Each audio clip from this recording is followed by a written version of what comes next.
sometimes when you teach things, you hope people will grasp them and implement them. And sometimes it's surprising how they don't. What is the home run play with this patient? Could it be the hidden emotion technique? Oh, the hidden emotion technique. She's afraid she's going to say something to her friend and her husband that are going to upset them, Right. right? Yes. And what is she going to say that is going to upset them? Hello, and welcome to the Feeling Good podcast, where you can learn powerful techniques to change the way you feel. I am your host, Dr. Rhonda Barovsky, and joining me here in the Murrieta studio is Dr. David Burns. Dr. Burns is a pioneer in the development of cognitive behavioral therapy and the creator of the new teen therapy. He is the author of Feeling Good, which has sold over 5 million copies in the United States and has been translated into over 30 languages. His latest book, Feeling Great, contains powerful new techniques that make rapid recovery possible for many people struggling with depression and anxiety. Dr. Burns is currently an emeritus adjunct professor of clinical psychiatry at Stanford University School of Medicine.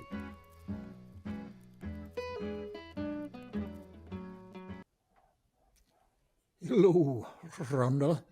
Hello, David, and welcome to all of our listeners around the country and the world, throughout the galaxy. This is episode 442. It's an Ask David episode, and we welcome back our beloved Matt May. Hi, Matt. Hey, Rhonda. Hey, David. It's great to see you Hi, both. Matt. Always good to see you, Matt. It's been a little while. We've been missing you. It's been too long. I've been missing both of you. And let's start off with an endorsement that one of our also beloved team therapists from India wrote in, Nivedita, and she wrote to us, "Dear Dr. Burns, I just finished listening to your podcast with your son, Eric Burns, episode 435. And I'm so grateful to you and Rhonda for bringing us such meaningful, insightful, and engaging podcasts every month, filled with laughter, warmth, and a deep wisdom. Your conversations always feel like a masterclass in both therapy and in life, and this episode with Eric was no exception. This was such an insightful, inspiring, and deeply informative podcast, packed with new takeaways that challenge conventional thinking. From the neurons in the gut and heart, not just the brain, to the transformative role of states of consciousness and healing. Every part of Eric's approach felt both groundbreaking and deeply intuitive. The discussion on energy management, touch as a healing force, and the ethical nuances of therapy added layers of wisdom that truly reshape how we think about the mind-body integration. A huge shout out to Eric for his honesty, vulnerability, and generosity in sharing his journey from his own struggles to his discovery of hypnosomatic healing. Eric's ability to blend deep personal experience with clinical expertise made this conversation profoundly moving and eye-opening.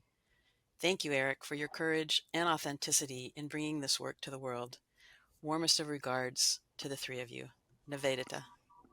Well, thank you, Nivedita. That's a beautiful, beautiful statement. And you write many, many kind, beautiful things, and I always appreciate them. They're filled with wisdom and warmth and joy.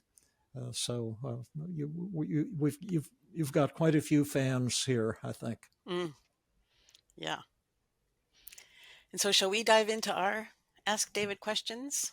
Yes, and I'm going to switch over to my document here, so if I'm not looking you in the eye, I'm reading our guiding document, which will end up as the show notes. Okay. Well, Michael asked, how did you discover or invent the hidden emotion technique? It's been incredibly helpful to me. Hello, Dr. Burns. Your lifelong work continues to be invaluable to me and so many others, and I apologize if this question was answered on a previous podcast. To my knowledge, it hasn't been, and I was wondering how you discovered or created the hidden emotion model.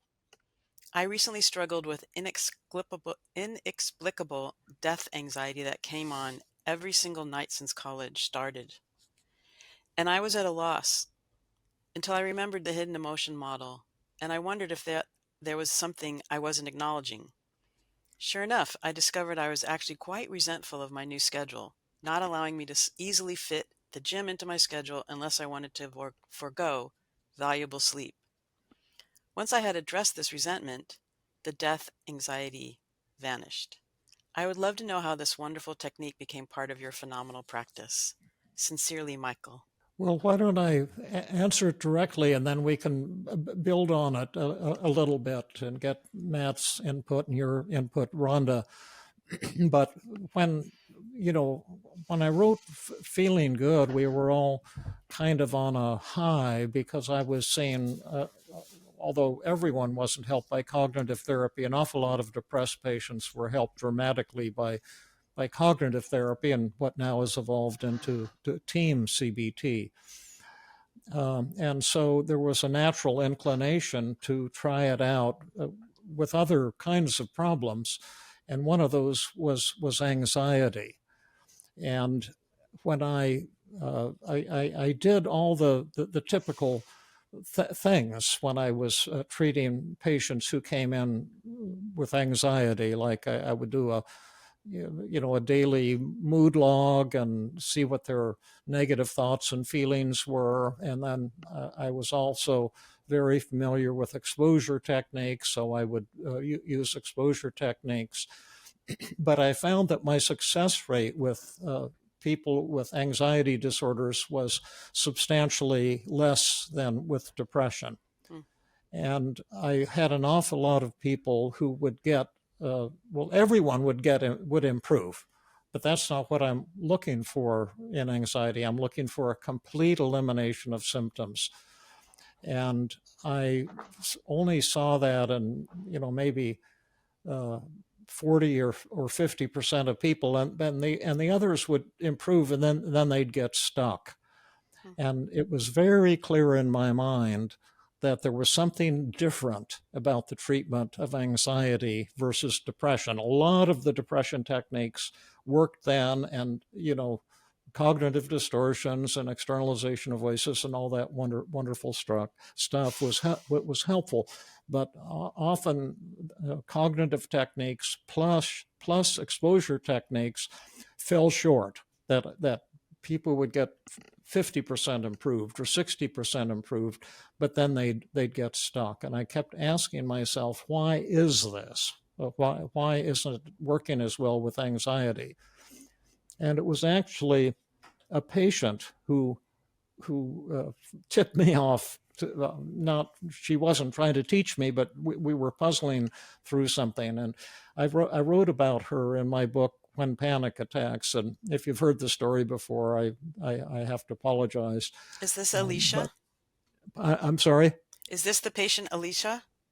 Well, I always disguise people's names and change them. So and then I can't remember what their real name was or what their Right. but it could be. But she was had graduated, I think, from college, and she was a top student and had always been a top student. And she got this job with a man who had a wholesale business selling soda pop.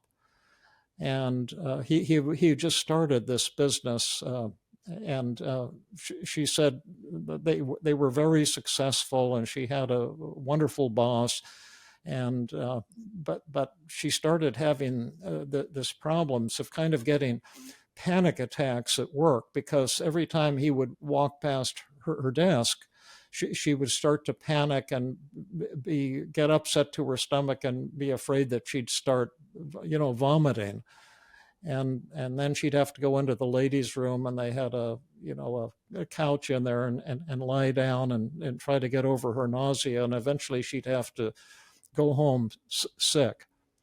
And so I was doing her daily mood log and helping her challenge her distorted thoughts, and helping her, with this, fantasy of vomiting on her boss, and let's do cognitive exposure and get you over that fear. But she was just stuck. She couldn't get over this fear, and I kept, thinking she thinks she wants to vomit on her boss. She must be mad at her boss or something. And yet she kept insisting he was the best boss in the world, and he was always praising her and giving her raises, and everything was wonderful, except she kept having these panic attacks and having this urge to vomit. And I was stuck like that with quite a lot of patients, and I wanted to know, why am I stuck? And then one day she said, Dr. Burns, could all or nothing thinking apply to family dynamics, family issues? And I said, gosh, I've never thought about it, but I suppose, what are you thinking about? And she said, well, in our family, I was the good daughter and my sister was the bad daughter. And this was kind of just the roles we were supposed to play. And I always had to get straight A's, and I always had to be the class president and the do-gooder, and so forth. And then she got to be wild and do, go to parties and do crazy stuff. And then I got to thinking that's kind of all or nothing thinking, because she wasn't a bad daughter. She's just as smart as I am. Her grades were just as good as mine. And now, she did well in college, and she's married and she has a family, and I love her, and she's a wonderful human being, and that I'm not as good as everyone thinks I am. And I said, well, what do you mean? And she said, well, I always have to be real nice to everyone, and I always had to be I was always elected class president. And in the summer, when my friends were going to the beach and having fun and partying, I had to work as a waitress to, save up money for college and all of that. And then when I was a little girl, I used to paint. In fact, I still do. And I love to paint women's clothing. And I was damn good at it. And to tell you the truth, Dr. Burns, I always thought I'd get a job designing and manufacturing women's sportswear. But now I'm out of college and I'm selling soda pop. And I'm making good money and I'm being treated well. But wasn't my childhood dream. This isn't what I want to be doing with my life. And she said that after about 6 sessions. And during those 6 sessions, she'd been insisting there was no problem in her life. And that's the big key to the hidden emotion technique, that people have something on their mind that's bugging them, and they won't verbalize it because they're too nice. And I said to her, well, maybe this you should take this seriously. Why don't you talk it over with your husband, and talk to your dad, and talk to your boss, and tell them what's on your mind. And she came back the next week, and she said she was cured of her panic attacks and her nausea at work. And she said that everyone had been very understanding, and she was afraid her boss would be, disappointed. And she said, I told him I'll stay on until you find someone new, and I'll make sure they're trained, so I won't leave you in the lurch. But he was very supportive, and everyone said, go, take some time off and pursue your dream. So she said, that's what I'm going to do, and I have no more symptoms. And I feel this can be our last session. And I never saw her again after that. I always wondered what happened to her. And then 6 months later, she sent me a postcard or something, just saying, thank you so much for the wonderful work we did. It was life-changing. And for the first 3 months after I quit, I just put on my bikini and got in the backyard and sunned myself, and that did all the kind of summer things that I didn't get a chance to do when I was younger. And then I found a job working with a woman who did manufacture women's sportswear, and I became her apprentice. And I couldn't be happier. I'm having a ball, and life is great. I've never had another symptom since I left you. And I thought, man, that is so interesting. And I wonder if that's going on with other anxious patients, because at first I thought it was a fluke. But then I discovered, no, it's not. And I began to find this same hidden emotion phenomenon. And more of my anxious patients with OCD or PTSD or phobias or chronic worrying or agoraphobia or whatever. And I didn't find it 100% of the time, but I eventually got to where it was about 70% of the time.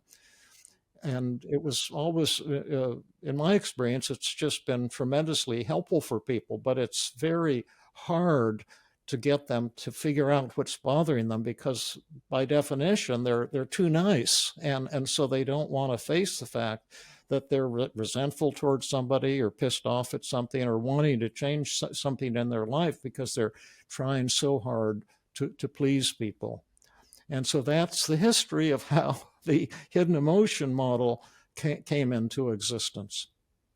That's awesome. So she replaced her panic and her anxiety with assertiveness. So once she identified what the hidden emotion was, then she did Yeah, something with it. So yeah. identifying That it was the that's first step. yeah. That identifying that's the detective step, and that doesn't actually help people except they suddenly get it why they're upset that they don't want to go to law school and they're in law school because daddy wanted them to go to law school and they really want to do something different from their with their life or whatever the issue, the hidden emotion thing is. The first hardest part is to figure it out. And it took us 6 sessions with Alicia, if that's what we're calling her, to before she suddenly said, you know, there is something in my life that's bothering me, and it just dawned on me what it was. And then the second part is you have to express the feeling or solve the problem that's bugging you, to take charge of your life. And we even have a class on this in the Feeling Great app, although I haven't gotten much feedback from people on that class yet, but it's designed for people with anxiety to make you aware that if you're very anxious, this is probably going on with you. And the recovery, in my experience, comes when you express the feeling, when you deal and solve the problem rather than sweep it under the rug. That's a beautiful description and great example, David. I really appreciate that. I can't remember if I told my story of the first time I discovered that I had a hidden emotion. Oh yeah, I'm not Yeah, surprised, but I'd love to hear it. yeah. This was after eighth grade, and I shot up quite a bit in height, and I was embarrassed of how tall I was, and so I'd always kind of try to hide and scrunch down. I had terrible posture, Oh, and I it's got so funny scoliosis.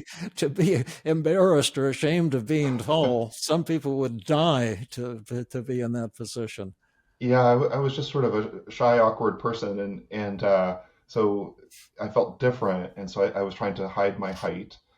And my doctor said, "Well, you've got terrible scoliosis now, and you're either going to have to wear one of these bars that kind of straightens out your back, or do some sort of rigorous exercise that will kind of stretch your body out." And I was too embarrassed to wear a bar, and so I started taking Taekwondo, and it really worked for me. It kind of straightened out my back. But then after a year or so of taking it, I was going in to practice one day, and I just got this terrible stomach ache.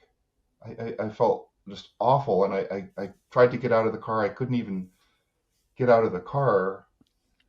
And my mom was a psychiatrist. She was actually a practicing hypnotherapist. And she said, "Well, I wonder if there's something about the class, the martial arts class, that you're not liking these days." And I thought about it, and she was absolutely right. They had gone into this mode of doing very full contact type of practice where you're getting kicked and kicking people real hard. And I was so loyal to my instructor, I didn't complain about it. I didn't want to say anything. In fact, I was completely unaware that that was bothering me until my mom mentioned it. And and when she did, the pain went away. And I went in and I talked to the instructor and said, I'm not into this full contact stuff. And he said, "Oh, don't worry, you don't have to do it." And that completely resolved the issue for me. Yeah, that's Uh, cool. I never heard that story, Matt, but I love it. And I've had similar experiences myself.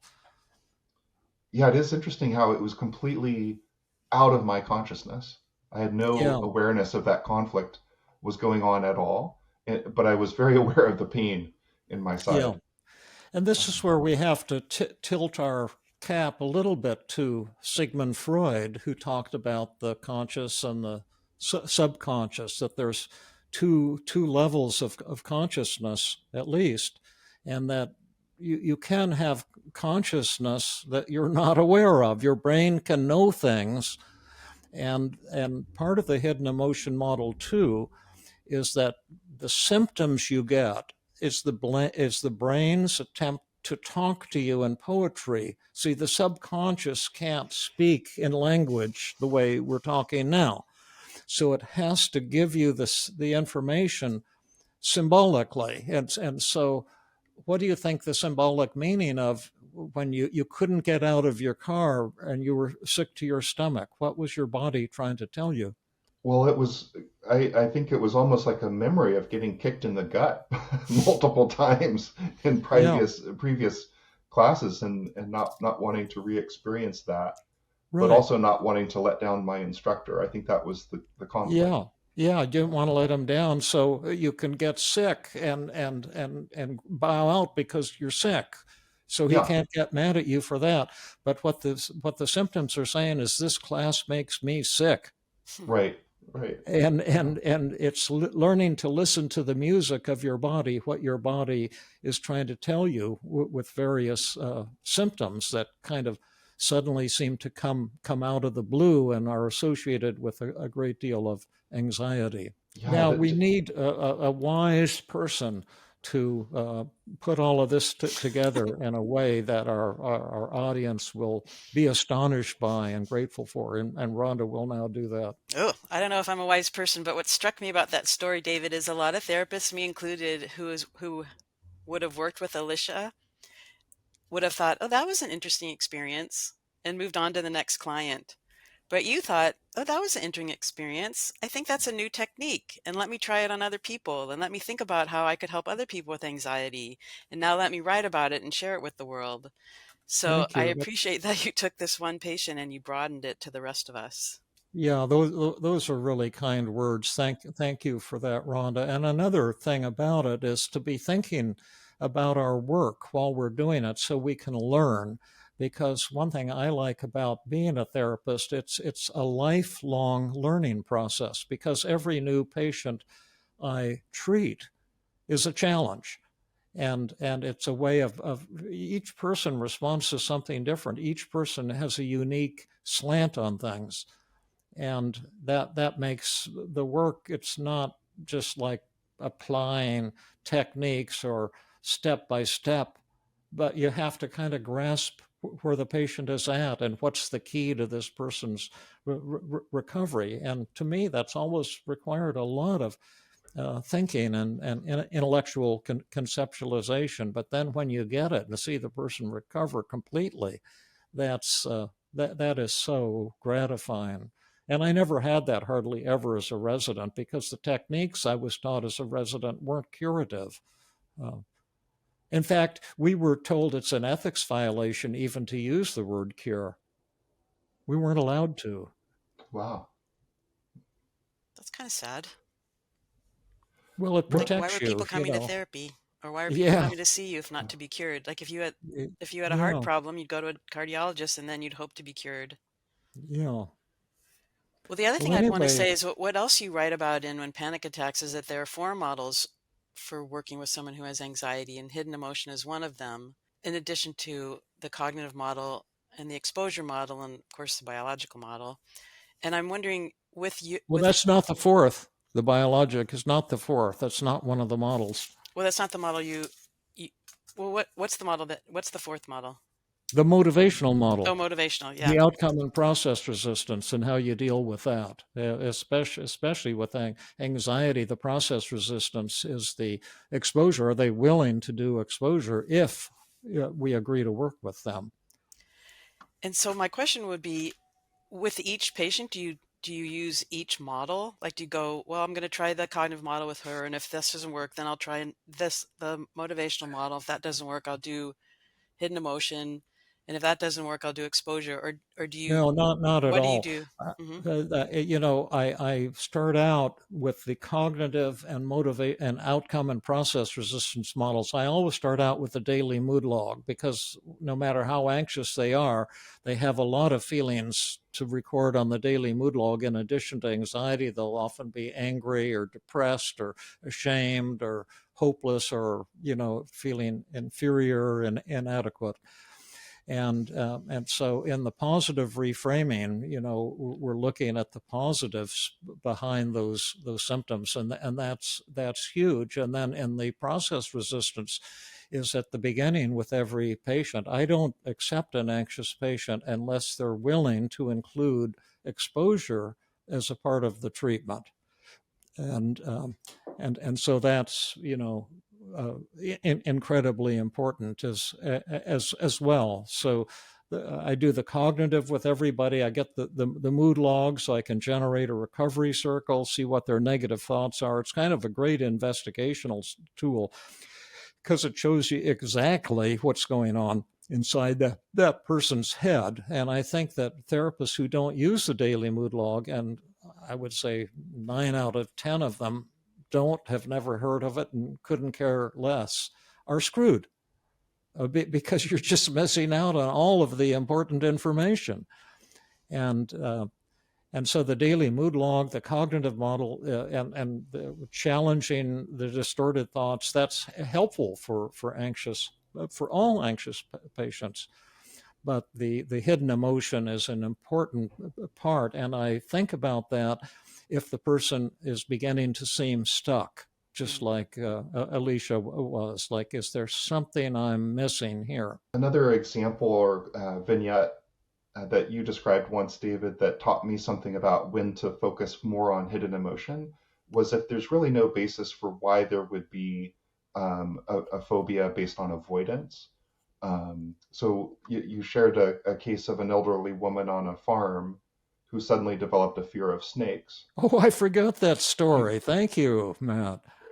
yeah, that was helpful for me because I think you said when you were presenting that it just didn't seem like something that made sense from the standpoint of a traditional phobia where it's avoidance based because she Yeah. lived on a farm and she saw snakes all the time. So she had plenty of exposure, but the problem was that well, I don't know if I should give it away. We Well, could, tell the story, Matt. It's a great story. And yeah, I haven't told that story for ages and ages, but it's a really good one. yeah. So she was living alone on a farm, as I recall. I think her husband had passed away, and um, and she suddenly started to develop this just absolute terror of snakes, of which there were many on the farm that lived in the barn, etc. And and so her her family members started to kind of worry about her and brought her in to see you. And And they were having to spend much more time with her because she couldn't go outdoors alone. So they'd have to take her for groceries and bring her back and do all kinds of things. And she'd been this extraordinarily self-reliant, independent person her entire life. And all of a sudden, she's crippled with agoraphobia and the fear of snakes and even a garden snake. And she'd never been afraid of snakes. yeah, and so your point was like it didn't make sense to do like snake exposure, right? And to have her handle snakes as a because it was a hidden emotion, and Yes. her hidden emotion was that she wanted more help. She needed more help actually doing the chores and things like that. But she didn't want to burden her family, and Yeah. she didn't want to you know ask for the help. And so this became a nice way Right. of asking for some more support Right. and help. And so when I used to present this in workshops, I'd say, so what is going to be the cure for this patient? Coming in once a week for an hour put her hands in a fishbowl filled with garden snakes or simply get together with the family and the patient together and have a discussion about where's grandma gonna live next.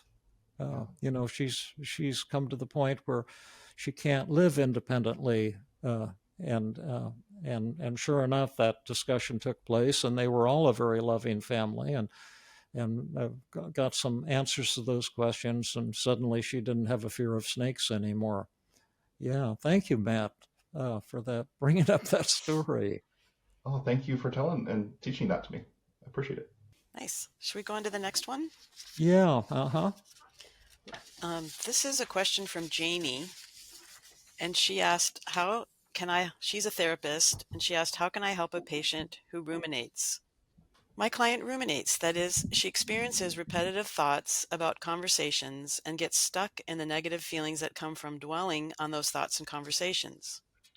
She's referred to it as repetitive thinking about conversations that were distressing in some way. She replays the conversation in her head and evaluates and re-evaluates her responses. She then plays the conversation using possible different responses she could have used and worries whether those would have been better responses in the first place. The first individual is a friend, where the friendship is very challenging and interwoven into many parts of my patient's life. My patient ruminates about conversations and wonders over and over if she said the right thing, or wonders how the friend took what was said. It's a loop that my patient often gets stuck in for long periods of the day. The second individual is my patient's husband. With him, she ruminates about how to say things to him so she can motivate him to be involved in the way she wants him to be. We work on these relationships using the 5 secrets. We will work on these relationships using the 5 secrets eventually, but first she'd like to work on the rumination because it takes up so much of her time. How can I help her? And that's great. It's perfect, following the previous answer. So I'm going to let you two take first shot at this one, and then if there's anything left, and I doubt there will be, then I'll fill in a couple loose ends. But let's hear how you folks, and it'd be interesting to hear how our listeners think. What would be your diagnosis? Why does this woman? She's very anxious and ruminates that she might have said the wrong thing in conversations with her friend and with her husband. And she spends tons of time lost in rumination. So what is the cause, and what is the cure? Either of you can jump in first. Yeah, I can take some of that. Just building off what you were saying earlier, David, is we would want to kind of focus on one moment in time where that was bothering her quite a bit, and what were her thoughts and feelings, and to get those on paper. When there's a lot of anxiety or rumination, I love the what if technique to help that process out, just to drill down on, what is she most worried about if she said the wrong thing, um, and then what if that happened, and what if that happened, etc. And to offer a lot of empathy, and we would always include measurement and testing, and then at some point to ask what would she like to be different, what would she be hoping for, and if she's wanting to stop ruminating, uh, there's a little bit of a problem there, because the stopping something is almost impossible. The more we try to stop ruminating, the more we'll actually be ruminating. And so to identify what would she want to be doing instead. So some of the methods that I often use after agenda setting would include some type of self-observation, where she might be noticing that she's doing that, making a mark on a sheet of paper, um, but then bringing her attention back to some other task at hand. So that can be one approach. Another method that I would want on the recovery circle would be the feared fantasy technique, where she's facing her fear. What would be the worst case scenario of a conversation, and to demonstrate that even that could be something where she could build a loving and trusting relationship with someone, even if she said the wrong thing. But I kind of skimmed over the agenda setting.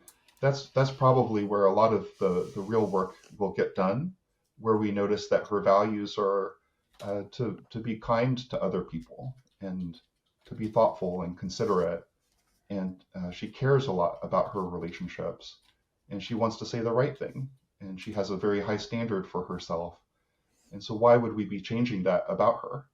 But if she can convince us that she wants to change, then yeah, we would be doing multiple different methods, including training her in the five secrets and bringing that into the real world. So she's talking to people about her fear that she maybe said the wrong thing, asking them if that's the case, what that felt like for them, etc. So that would be part of my approach to help that person. Beautiful. Well, I give you an A on that, Matt. I cannot give you, however, an A plus. Oh, good. I have something to But learn. Yeah. all the stuff you said there was just wonderful and fantastic and very productive. What's your take on it, Rhonda? Well, I love everything that Matt said. And if I had been writing it down, I would have kept it forever to follow those. I like the It'll feared be in the fantasy. show notes. I've listed. I had a lot of them, and I added a few more that Matt came up with. So people will find all those great ideas in Great. the show notes. So when I'm reading this and here thinking about her client, I'm thinking that this patient is somebody who's really struggling to be perfect in her relationships and perfect in her communications and is pretty self-critical when she's not. So I would want to work with her in addition to the beautiful things that Matt suggested on acceptance and and then overcoming perfectionism. Okay, well that's good too. I give you an A also, but not an A plus. Oh, okay. Well, But now it's it's time beautiful. for you to add. Okay.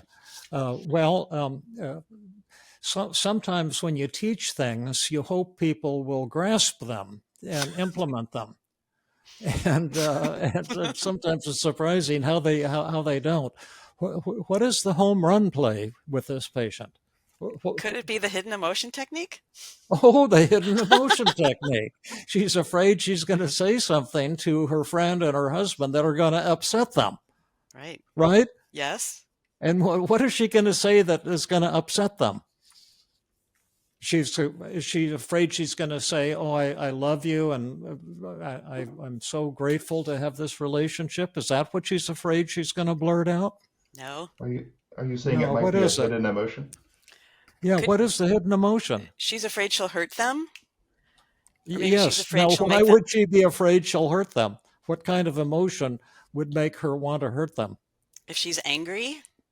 Oh, anger, the one emotion that no therapist in the United States has ever acknowledged or will ever acknowledge. Because one Uh, thing you didn't mention about hidden emotion technique is people who struggle with that are really nice people. And one of the yeah, reasons they struggle with hidden emotion is because they're so nice, they don't want to yeah, upset someone else. yeah, yeah. And let's see, she ruminates about how to say things to him so she can motivate him to be involved in the way she wants him to be. So, how does she feel toward him? A little irritable. Yeah, irritated with him. Yeah. And she's trying to avoid that anger, and it's also something with her friend as well. So all the methods you guys mentioned are really cool methods, but again, when you admit in treating an anxious individual, the hidden emotion technique, you're gonna probably miss the boat in getting a home run cure with the patient. By cure, I mean a complete elimination of the symptoms rather than some partial understanding or partial improvement. That's my take on it at any rate. And one of the hints in my mind in terms of how I think about these things is rumination is especially filled with hidden emotion potential. I think of that as almost having a direct connection to the hidden emotion technique. Instead of dealing with your feelings, you start ruminating and, what if I were to have said the wrong thing to my husband or my friend? Well, you want to say the wrong thing. What you want to say is, hey, listen, I love you a lot, but I've been kind of ticked off at you lately, and here's why. Um, and to share feelings. People talk about sharing feelings, but there's hardly anyone in the United States who even knows what it means to share feelings or to acknowledge feelings. Um, the it's very That's why I powerful. would have done the feared fantasy technique quite a bit with that person, Yeah, because it's helpful to have a safe environment to do that before they go home and yeah, do it, because a lot of times they don't realize, you can share your feelings in a way that is really productive, or it can be done in a way that yeah, destroys a relationship. yeah, um, and just getting some confidence yeah, with the five secrets yeah, initially yeah, can be helpful for folks. yeah. I recently interacted with someone, a really nice person who I will disguise identity and name and all of that. But the bottom line is he has a problem that's familiar to many people. Is that his parents don't get along with his wife, and he his dream is to have them get along well for a whole variety of benevolent and excellent motives.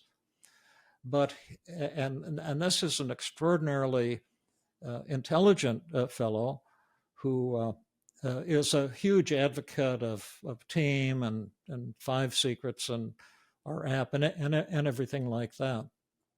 But um, in talking to him, it became clear to me and to another fellow who we were hanging out together, the three of us, that he keeps trying to change his wife and to persuade her to behave differently toward his parents, and he keeps trying to persuade them to behave differently toward her, and of course everyone resists him, and he gets frustrated. And my colleague actually said, "Have you ever considered sharing your feelings with I feel statements, or acknowledging her feelings and let her express them?" And then he would make statements that he thought represented that, but they weren't. They were just attempts to tell her what she should do and what she could do differently.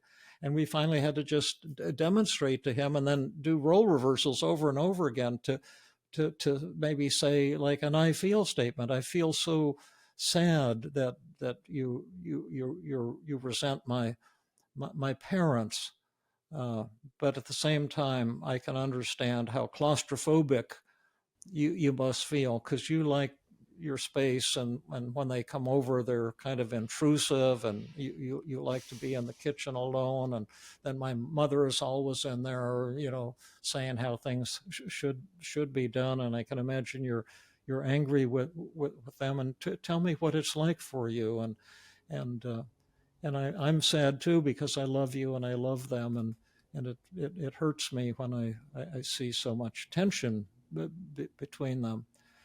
And he said, "Wow, that's the way I want to do it. That sounds great." I mean, but those are just helpless feeling statements. They're not attempts to control the other person. But it was like pulling teeth to get him to say those things. It's really hard for maybe all of us, most of us, many of us at the very least, to share our feelings directly and openly, and done skillfully. It's one of the most powerful tools in the world for communication, a tool that everyone avoids, just about everyone. I don't know David, if that made any one thing sense. I'm curious about, 'cause sometimes when I've used the hidden emotion technique and maybe I've introduced it improperly or not very skillfully, people have said, "No, there's nothing. No, there's nothing." So Now, how do you let me introduce it? correct you. Did you say that sometimes happens? Well, no, yeah, I did say that sometimes happens. Well, I guess the correction is always that happens. Yes, definitely. Yeah, it always happens. I've never had it when it didn't, and and maybe that's one of the reasons it's not very popular, because therapists not being not very bright or get easily confused, and you have to kind of keep the faith and keep subtly raising the issue with the patient. And the way I used to do it, once I saw how common this was, is just to say to the patients in a kind of a gentle, supportive way, you mentioned you get symptoms, blah, blah, blah, whenever you're around blah, blah, blah person. And I'm wondering if there's anything bothering you about your relationship with this person or bothering you in your life in general that you're not telling me about, maybe because you're such a nice person. And then they say, oh no, just help me with my OCD, or just help me with my phobia, or whatever form of anxiety they have. And then I'll ask them again at the end of the session, have you remembered yet anything that's bothering you? And it used to take me maybe 3 to 6 or 7 or 8 sessions before the patient would come into a session and say, hey, I thought of something I forgot to tell you. And then the whole thing opened up like a flower, and we'd see what was really going on in their life. And then once they expressed that feeling or solved that problem, the anxiety suddenly disappeared. But it and then that again, we have to tip our hat to Freud, because there is a part of the brain, the patient's brain, that knows that they're upset about something, but it can't seem to get that message over to the Broca's speech area, which I think is around behind the left ear or something like that. When right now you see it's my Broca's area talking to your Broca's area or something like that. It's my consciousness interacting with your consciousness. But if there's something bothering me that I think I'm not supposed to be bothered by, I'll shuffle it into my subconscious mind, and I won't be able to remember that I'm upset about it until it suddenly dawns on me. And then everything becomes clear. And I know this very well because it happens to me a lot. And you said it happened to you once, Matt. Does it ever happen to you, Rhonda, or not? Because this doesn't happen to everybody. Oh, no, absolutely. That definitely happens. Oh, does it? Mm-hmm. I mean, I can't think of anything right now, but I remember various times since learning this technique when I've thought, oh yeah, oh my gosh, that's a hidden emotion. Yeah. Well, I think we'll call this the Hidden Emotion podcast. Yeah. That's a good idea. That was great, David. I learned a lot. Thank you. 3 days, March 28th is our Habits and Addictions workshop, and this will be 3 days later. So I'm sure there's something coming up. I know I'm giving a talk in September 28th at the Erickson Foundation's, and that'll be a talk on a keynote address and a 2-hour workshop. And the keynote address is going to be on this research that we've done that we believe has finally proven after 1,700 years that cognitions, in fact, do cause negative emotions. We did a pretty large study. We've probably talked about it already on the podcast, but I'll be doing that as a keynote address. And then I'm also going to give a workshop called Advanced Empathy Techniques for beginners, and beginners level empathy training for advanced practitioners. Well, that's great. And is this online or is this in person? I think it'll be an entirely virtual conference, and you would look it up, the Erickson Foundation. They're probably not advertising it quite yet because it's still early, but I'm pretty sure it'll be on probably September 28th and 29th or something in through there. Great. That's really good to know so that people can plan in advance. Anything you want to announce, Matt? I'm just wanting to say that I really like David's shirt today. Yeah. Like David's what? Shirt?